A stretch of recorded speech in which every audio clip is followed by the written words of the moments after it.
Semalam, seperti yang kita sedia maklum, merupakan 12 Rabiul Awal 1445 Hijrah, merupakan sambutan bagi Maulidur Rasul untuk kita semua rakyat Malaysia dan juga rakyat umat Islam di seluruh dunia. Dan sudah pastinya tarikh tersebut sangat penting dan dekat kepada kita umat Islam untuk kita memperingati perjuangan Rasulullah SAW untuk menegakkan syiar Islam.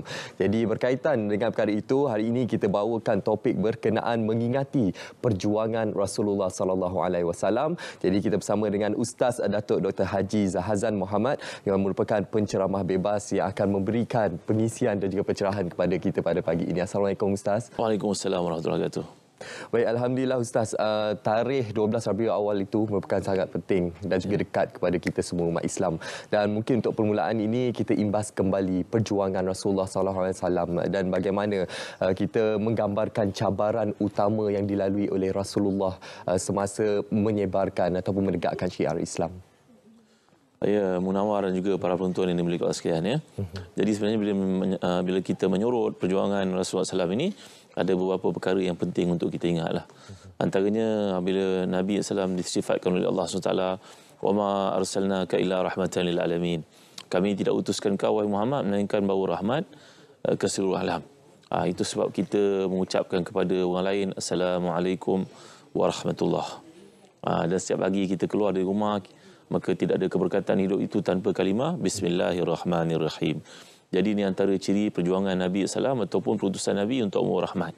Rahmat ni sebenarnya satu perkara yang berkaitan dengan nama Allah sendiri. Kerana nama-nama Allah ni Ar-Rahman, Ar-Rahim. Ya, jadi bila kita dalam kehidupan pada ini, bila kita lihat ayat yang ditafsirkan oleh para ulama, contohnya dalam tafsir Samarqandi, "Wa ma arsalnaka illa rahmatan lil alamin." Kami utuskan kau Muhammad, tidaklah kami utuskan kau wahai Muhammad, melainkan pembawa rahmat kepada seluruh alam. Ini seluruh alam. Jadi kalau kita belajar bahasa Arab, ini dipanggil satu uslub, namanya uslub Al-Hasr. Ya, "Wa ma arsalnaka illa rahmatan lil alamin." Kami tidak pernah utus kau Muhammad melainkan pembawa rahmat kepada seluruh alam. Rahmat ni buat orang beriman, orang tak beriman, kepada makhluk, kepada pokok, kepada jin sekalipun. Ya, jadi ini antara perutusan Nabi SAW sebagai satu perkara yang perlu kita pelajari. Dan di antara keindahan Islam ini kalau kita lihat, terletak pada akhlak Nabi SAW sendiri sebagai contohnya. Itu yang kita kena pelajari. Itu sebab setiap hari kita tengok kita kat cermin ya, Munawar ya, handsome pakai dengan samping pada pagi ni, jangan lupa kita baca Allahumma kama hasanta khalqi fa ahsin khuluqi. Ya Allah, sebagaimana kau perindahkan akhlak aku, perindahkan kejadian aku, maka perelokkanlah akhlak aku juga. Jadi ini namanya kita belajar tentang akhlak Nabi SAW. Alhamdulillah pada hari ini kita lihat di negara umat Islam sedunia, walaupun berbagai cabaran yang dialami, ya, mereka yang memburuk-burukkan Nabi SAW dengan berbagai kata-kata dan sebagainya.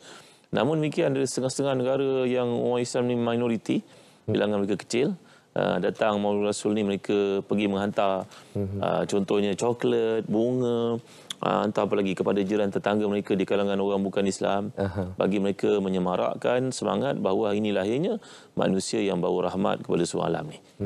Ni antara perkara-perkara yang saya rasa kita belum lagi lakukan kat Malaysia. Ya, kita banyak buat perkara-perkara berkaitan dengan syarahan, ceramah, program-program makan dan sebagainya. Ya, kadang-kadang jadi macam lawak pula. Orang kata, lepas ni kita marhaban, lepas tu kita akan apa lagi? Kita akan akhirnya makan.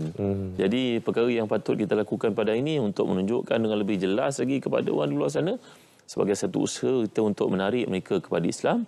Inilah akhlak Nabi SAW. Ada satu kali tahu, saya nak cerita sikit kepada muslim-muslimat sekalian. Di Madinah terdapat masyarakat majmuk. Tiba-tiba pada satu hari kelihatanlah orang Yahudi membawa jenazah seorang di kalangan mereka yang meninggal dunia. Maka Rasulullah SAW pun bangun sallallahu alaihi wasallam sebagai menghormati. Dan orang itu, dan sahabat-sahabat tanya kepada Nabi, "Wahai Rasulullah, ini orang Yahudi ini Rasulullah." Rasulullah menjawab, "Ya, dia manusia juga kan." Jadi lihat kepada kasih sayang yang ada, yang patut kita beritahu selalu kepada orang keliling kita. Itu sebabnya bila mengkaji tentang sirah Nabi SAW ini, cinta pada Nabi ini, kita berselawat, ya, kita memperjuangkan sunnah Nabi, dan jangan lupa untuk baca sirah Nabi SAW.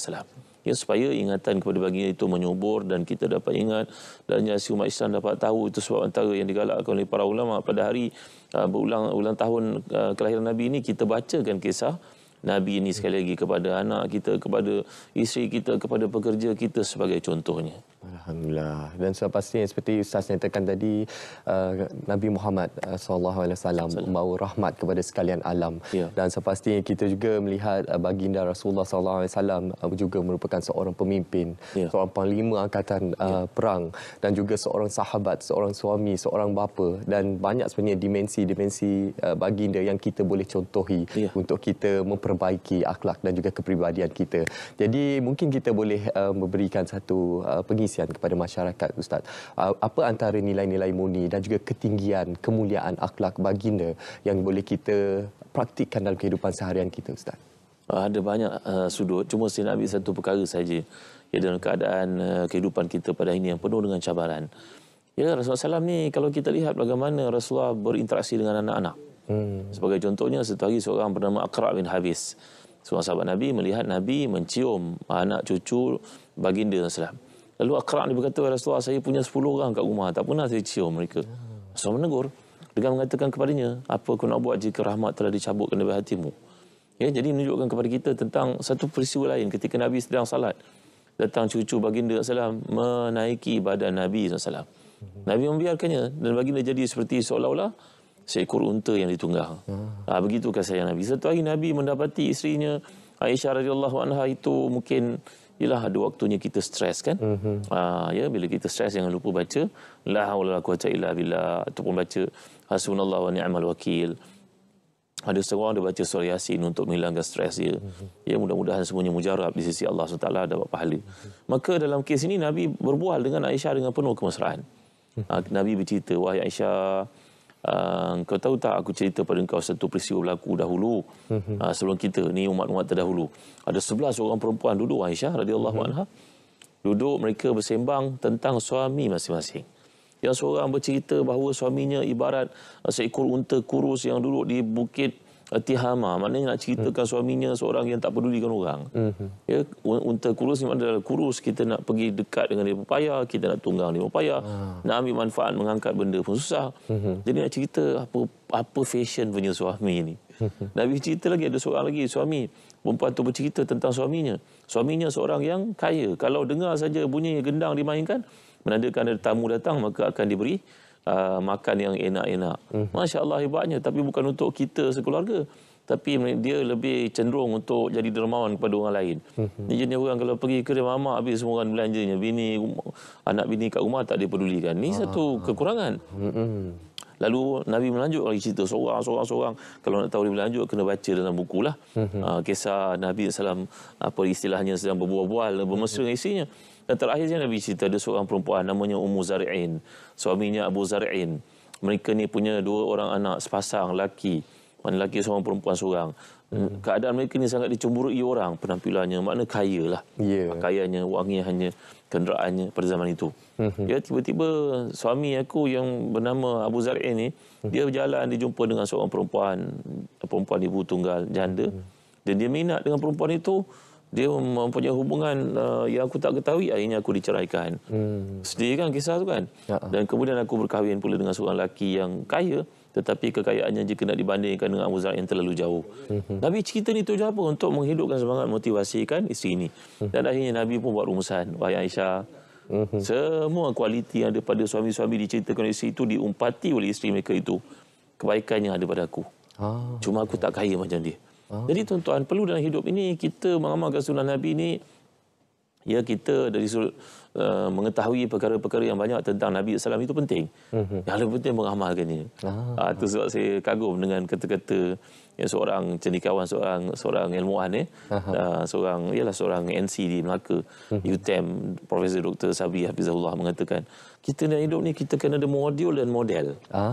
Maknanya kita dah modulkan perkara itu, kemudian kita modelkan dalam kehidupan kita, berarti jadikan dia satu asas untuk kita bertindak, berfikir. Jadi dengan cara demikian, dia bukan jadi satu bahan yang terasing, yang dia baca dan tak diamalkan. Jadi nasihat saya kepada tuan-tuan, perempuan, muslim-muslimat dimuliakan Allah sekalian, alhamdulillah kita bersawab pada Nabi selalu. Kita ikut sunnah Nabi mana yang mampu. Yang perlu, yang mampu, mengikut kemampuan kita. Yang ketiga, jangan lupa baca sirah Nabi SAW. Ya. Itu sebab kata-kata para sahabat, kunna nu'alimu auladana sirah kama yu'alimu ahaduna suratan minal Quran. Dia kata Sa'ad bin Abi Waqqas, ahli syurga itu sebagai contohnya, kami ini diajar untuk mengajar sirah Nabi kepada anak isteri kami, macam kami mengajar mereka membaca Al-Quran Al-Karim.